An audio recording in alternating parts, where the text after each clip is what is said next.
برېښنا په اونۍ کې کندهار، زابل او هلمند ولایتونو کې د برېښنا دریو لویو پراختیایي پروژو چارو پیل پرانیستنه وشوه. د ریاست الوزرا اقتصادي مرستیال ښاغلي ملا عبدالغني برادر اخوند د اماراتي شرکتونو مشرتابه او یو شمېر وزیرانو په حضور کې د افغانستان برېښنا شرکت رهبرۍ له لوري کندهار، زابل او هلمند ولایتونو کې د برېښنا دریو لویو پراختیایي پروژو چارو پرانیستنه وشوه. د دې لویو پروژو چارو پیل پرانیستنې مراسم کندهار کې ترسره شول.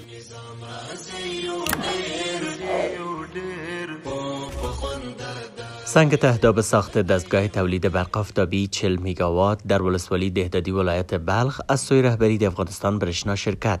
رهبری افغانستان برېښنا شرکت بعد از عقد قرارداد پروژه های تولید و توسعه برق در ماه حمل سال جاری با شمار از شرکت های ملی و بین المللی کار ساخت دستگاه 40 میگاوات برق تولیدی در ولسوالی دهدادی ولایت بلخ را آغاز کرد.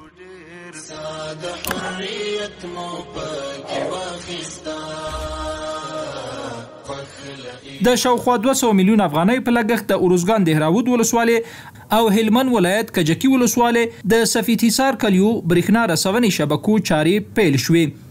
د اروزګان دهراود ولسوالۍ اړوند کلیو او د هلمند ولایت کجکي ولسوالۍ سفید حصار کلیو ته د 0 او 0.4 کیلو ولټ برېښنا رسونې شبکې چارې د ریاست الوزرا اقتصادي مرستیال ښاغلي ملا عبدالغني برادر اخوند، د اماراتي شرکتونو لوی رئیس ښاغلي مولوي احمد جان بلال، د افغانستان برېښنا شرکت عمومي اجرایي رئیس ښاغلي ډاکټر عبدالباري عمر او د یاد ولایت ځایي مسؤلینو په حضور کې پیل شوې.